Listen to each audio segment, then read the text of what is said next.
let's go to the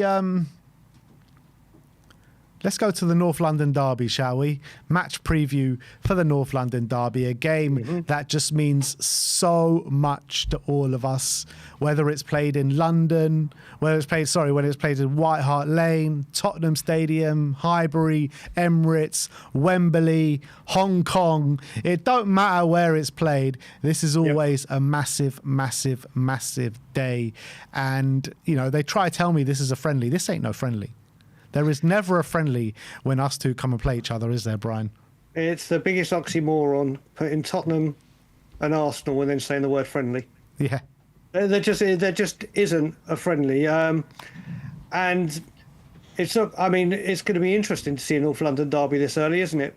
We always love North London derby day. Well, we've guaranteed a third, and hopefully there'll be a fourth and a fifth in the cups. But to know that we've got 3 North London derbies, as a fan, on both sides is always a wonderful thing. Yeah, absolutely. I mean, the last time we played them in a pre-season friendly not long ago, I think we had Conte. Was it Conte? I think we had Conte. And when Pierre Højbjerg went for Arteta. That's what I was saying. It was like they tried to dress it up as a friendly then, and then Højbjerg is there squaring up to Mikel Arteta. So let's see who does that role this week. Yeah, and we won that one as well, didn't we? So that's a hat-trick. So 1-0, yeah. Yeah, we won that 1-0. We won the first FA Cup semi-final at Wembley, and it's lucky for Spurs when the games are the first. That's really, Chaz and Dave need to come back. Chaz and Dave need to come back with that one. But yeah, I'm very, very much looking forward to it. It's 7:30 kickoff in the morning for me. I will be up. I will never miss these games, and I'm sure people around the world are very, very excited for this. Yeah, well, how do you feel about it though? Because a lot of people saying that this should never be a pre-season game, Spurs against Arsenal. Do you feel the same? Well, you know what, you mentioned that mind one at White Hart Lane, and as much as it is worrying because the tackles will be flying, we know this. They're not going to say to each other, "Do you know what, let's just treat it like an exhibition. Let's go easy and prepare." That's not going to happen. So you're always worried about the tackles and injuries. But I am one that I would have as many North London derbies as you physically could cram in. This is what it's all about. So I do get worried with injuries. But what a way for Frank to get his first team out, and hopefully we'll see his first team and see what it's all about. Yeah, I mean, in terms of the team, we'll get into the predicted lineup a bit later. But do you feel that both teams are going to go very strong, and now maybe with these games coming up, the Arsenals, the Newcastles and the Bayern Munichs, you'll start to see really how we're going to look in that game against PSG? I think you have to. Like we said, a lot of us will believe that pre-season friendlies results don't matter.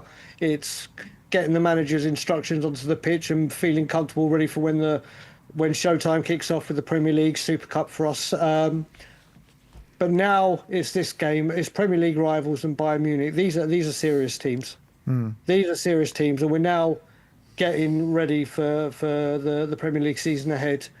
And I think Thomas Frank now has to get an idea in his mind of who his team is, what formation he wants to go with, what suits him stronger. And there's no better way to test it than against not big but squads of the calibre that we're about to play. Yeah, which does make an interesting dynamic, because obviously we've only got one recognised left back in the squad, which is Ben Davies, so he's probably going to have to play. Maddison actually played part of the 11v11 in the open training, so I expect him to be available for selection. However, Tell took a knock to the knee in the open training and he went down hurt, so I'm not sure what state he's in. And Dom Solanke was nowhere to be seen on the pitch for the open training, where he came out at the end to do signatures and everything with the fans and to meet the fans, but actually when they were training on the pitch, he was nowhere to be seen. So, you know, these injuries are stacking up already. Yeah, one left back, one first team striker. The one thing I will say, I know, like you said, we'll do predicted lineups later. I don't want to see James Maddison on this game. Exactly why we're talking about injury. The first game back after a massive injury this isn't the game to come back and say we're tackles flying. So maybe Newcastle is, they bloody put themselves about. Yeah, but you want Joe Linton on Maddison. Oh mate, yeah, you raise a good point, but maybe a cameo against the Filth and then a bit longer against Newcastle. But we'll see. Maddison's turned up against Arsenal, hasn't he? He's been one of the players that do when he's on the pitch. So we shall see. But yeah, it's going to be tough.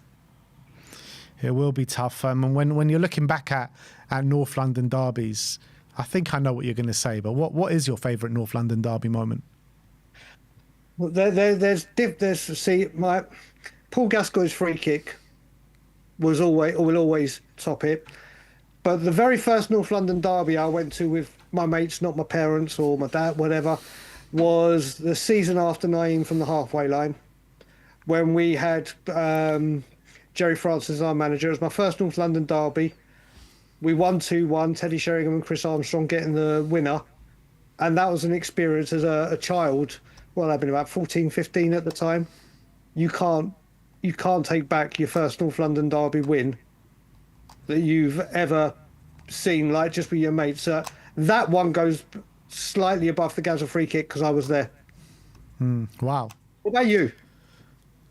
Have I ever told you what my first North London derby was? Because it's kind of an embarrassing one. I don't even want to mention it.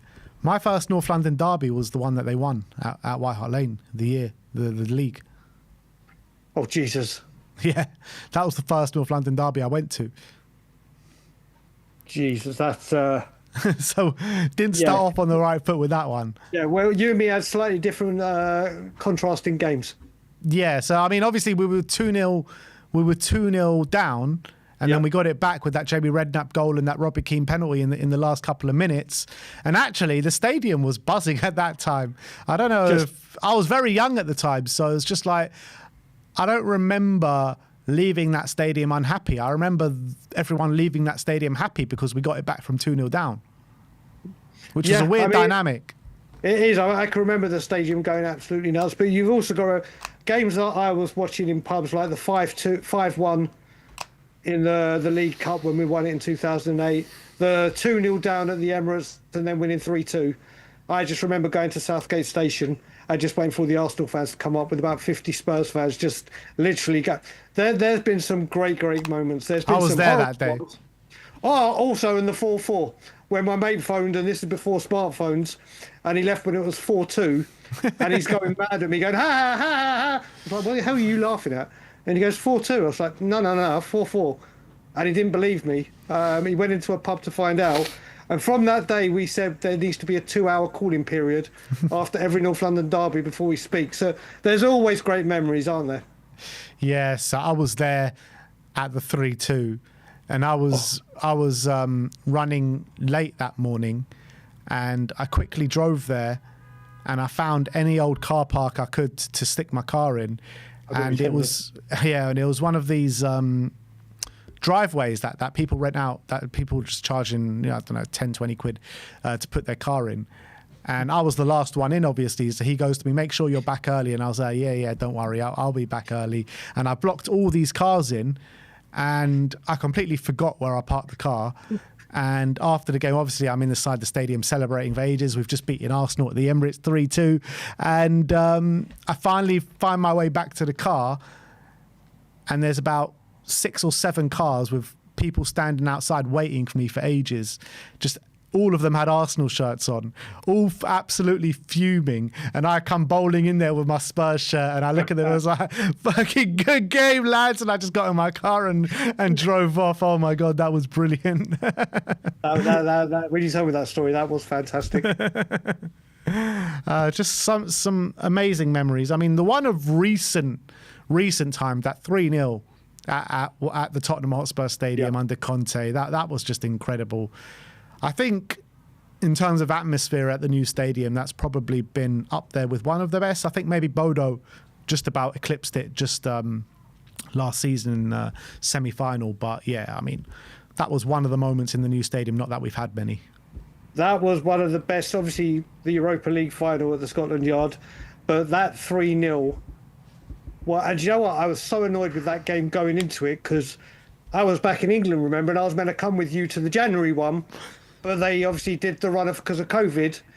But then obviously being back and watching that in the Scotland Yard, seeing everyone outside the ground and inside. But Scotland Yard was going absolutely nuts. That was a wonderful memory. Yeah.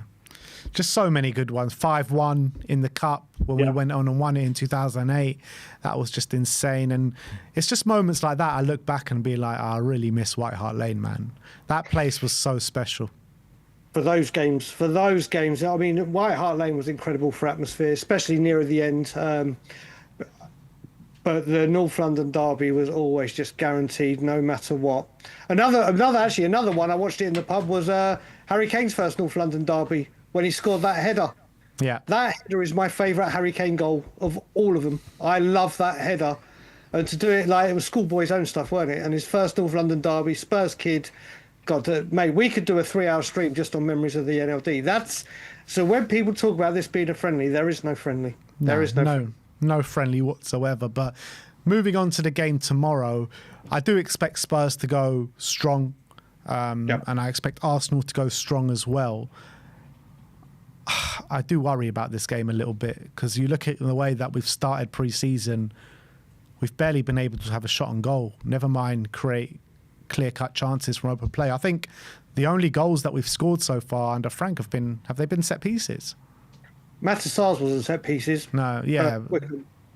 True. The Vuskovic one was. Yeah. Sorry, not the Vuskovic one, the Lancashire one. The Kudus assisted for Vuskovic's. So that wasn't from a set piece. But this is the thing, we've looked better defensively from set pieces. We've looked more aggressively from set pieces. Yes, the games on last Saturday weren't brilliant. But as many people have said and discussed, I'd rather have a poor pre-season result-wise and performance as Thomas Frank or whoever manager is, and obviously right now it's Frank, can iron out those wrinkles and see what needs to be fixed or addressed, rather than flying through a pre-season and thinking, everything's ship-shape, we don't need to do anything, and then obviously it implodes. But tomorrow, like you said, it's not. Tomorrow is the one out of all the games that we play in pre-season that the result matters to me. Well, I compare the start of this pre-season to the start of Ange's first pre-season. We just started on fire that under Ange. We had a clear identity about us.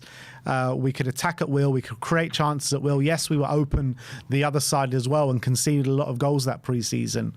Where the start under Frank hasn't. I mean, you've kind of seen the shape that he wants to go for, but we haven't really had a clear identity about us, about the way we go about our football, have we?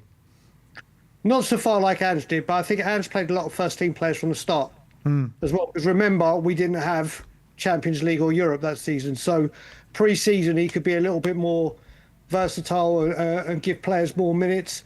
But there's no doubt when Ange had his first pre-season, we played Barcelona, West Ham, the football looked exquisite. And obviously we know the first 10 games did, then it got figured out. Yeah. So again, the football looked exquisite, got found out, and then we were in trouble. Well, not trouble, but you know what I mean, the form wavered. Not saying, look, just because we've had a poor pre-season attacking-wise or fluidity-wise means we're going to have an excellent season. But I think it shows Frank and Tottenham, when we're looking at transfers, what they may need to do, who may need to come in, assess things, and go from there. So Ben, you'd rather have a pre-season where questions are asked and they need to find the solution rather than just steamroll, oh my God, this is brilliant. And then obviously window closes, oh shit, we're in a bit of trouble here. So yes, I think we need to be a bit more fluid attacking wise, but every single game, apart from I'd say the first half at Luton where you were, it hasn't been exactly the strongest team he's put out, has he? No, it's true. It's true. It's been very a mishmash kind of approach so far with all the friendlies that we've had. But, I think you're right, because sometimes you can gauge really where you're at pre-season and towards the last game or two, you can kind of tell if you're ready or not for the season. Whereas other times you kind of get sucked into the illusion that you are ready for the season, but you're actually not. I remember that pre-season just before we got 2 points from 8 games when Darren Bent was on absolute fire. Didn't he score 18 goals or something in that pre-season or something? We were battering teams left, right and centre. And I think, was it Was it Roma that we played just before that season, or was it Correct. someone else? I can't remember. Roma. It was Roma, and we beat them, or maybe we drew. But you know, we looked on fire that pre-season, and then we didn't get a point. We got 2 points from 8 games. Yeah. Same happened with Hoddle. Same happened with Hoddle. This is the thing: when you have the pre-seasons, this is where you've got to find out where we are, what we've got, and how we can address problems. And hopefully, Frank and the Spurs board are tuning, listening to what Frank is saying when it comes to ins and outs, and we can get the job done. But obviously, the game we're about to play, we'll hopefully see a much more full strength squad and see what we got, and seeing them all together will be interesting to see, and hopefully that will make a big difference on the style of performance. Yeah. I just hope the players give it as much as the fans are going to give it, because it'll be one hell of an experience for the fans out in Hong Kong. Obviously, Sim's out there, and hopefully he can teach them how it's done a little bit. But it'll be some hell of an experience for these fans out in Hong Kong to witness a North London derby in their very own backyard. Not just that, for the players, you've got to remember they're playing this game for the first time outside of the country, outside of London. Yeah. I think they'll realise as well that, my God, we know how big this game is to the fans at home, but for the international fan base that we don't get to perform this game in front of, they'll see just how much it means to them. Yeah, absolutely, and I hope it still has that kind of ferocious atmosphere out in Hong Kong like it does in London, because that's what the North London derby is all about. It's all about that heat. It's all about, I don't want to say their hate, but the animosity between the two sides. That's what builds the tension in this game. One road separating the two clubs in Seven Sisters Road, and now they're playing it in Hong Kong. It is quite amazing. Don't know how it sits with me completely. I don't know if a North London derby should be played outside of London, but it is what it is. That's where we're at this moment in time, and that's what the people want to see. And I think it's going to be amazing for those fans that actually do live there. So we'll see how it goes. We'll see what the atmosphere is like, and I don't doubt that both teams are going to give it their all tomorrow, and it's going to be some great viewing. I'm just a bit worried about how ready Spurs are and how ready Arsenal are going into this game. That's what worries me. Exactly. I mean, first of all, I think atmosphere-wise, got a sneaky suspicion Spurs fans might be singing non-stop about a trophy. I have a slight feeling that will be generating a lot of atmosphere, and rightfully so. So I think the atmosphere will be a very, very good one. And like I said, this is a big moment to see how ready we are. Obviously, that lot are going to have a lot of quality additions that they've signed. We're going to get to see, and so are Arsenal fans going to get to see what they're made of and what they're capable of. They have made some quality additions. Yeah. And we'll see what we've got, if we can give as good as we got. Gyökeres's debut most likely is going to be against Tottenham. So let's hope Romero can give him a nice little North London derby welcome to the Premier League, even though it's not in the Premier League. But yeah, I mean, it's a big opportunity for the fans to let the Arsenal fans that have travelled, which side of North London actually has that European pedigree. Who are the ones that pick up the European trophy? That's 3 Europa League UEFA Cups for Tottenham now. That is 0 for Arsenal. The only European trophies that Arsenal can pick up are ones that don't even exist anymore. They're like basically, there's no difference between Arsenal and a 3-pin plug. They can only work in England. They can't work anywhere else. So and it's time for the Spurs fans to let them know that. Damn right. Forever and a day. Bloody Arsenal, man. They think... All I've heard from Arsenal fans when we were under Poch, it's all about the trophies. It's all about the trophies. It don't matter about where you finish in the league if you don't win trophies. And now now it's completely switched. They're like, oh yeah, but you finished 17th. It doesn't matter if you're winning trophies if you're not finishing high up in the league. Like, which one is it? Yep, and remember, this is the team that said we were being shameless with winning our Europa League success, and then continue to go absolutely nuts about the women winning the Champions League, and then saying that's a bigger trophy than the Europa League. The fan base, it's a special fan base, where so we shall see what happens. Like I said, the European pedigree is with Tottenham Hotspur. We're playing a very big game, and let's just hope Spurs get the job done, and I think we will. Yeah, you're going for the win. You think we're going to win? I am going for the win. What's the score prediction? I'm going 3-2 Tottenham. 3-2 Tottenham. I love that. I'm going 3-2 Tottenham. Vuskovic winner. Vuskovic winner wouldn't be bad. Do you know what? Any winner, own goal. Any winner against the field. Gyökeres own goal would be nice. Oh, that would be music to my ears. Seeing that's the striker I wanted last year. A Gyökeres, what a way to welcome him. A Gyökeres, Zubamendi, and Madueke own goal as our 3 goals, right, with a Kepa howler for all of them. That would be just exquisite. Oh man, I just can't stress this enough. Like, as much as no competitive football has started, this is our first competitive game of the season. This ain't no friendly. There is no such thing as a friendly between Tottenham and Arsenal. I don't care if anything is at stake. There's always something at stake in a game like this. There's always something at stake in a game like this. So they can't fumble this one, Tottenham. They have to go into this treating it like it is a game in the Premier League season. They have to. They do. And I will say this, Ben, like I've said to you before when we went to the Emirates, if we do lose this game, if we do, the only thing that really matters to me when we lose to this game is obviously it's the one game you don't want to lose. But if Spurs have gone out there and put on a really, really good performance, and it's just unlucky the better team got it, like the 2-2 draw when we went Angie's first North London derby, I was damn proud of the Spurs lads, because we've gone to the Emirates before so many times and just not turned up, and we've taken a defeat, a whimper or a beating with no real passion, commitment, desire. And that's what you need in North London derby. So if we go there and Thomas Frank's first team plays superb football or attacking great football, give it absolutely everything, and we get a 1-goal defeat or something, then I take encouragement that the Spurs players gave everything they got, not went out with a whimper. But you never want to lose this game. Never.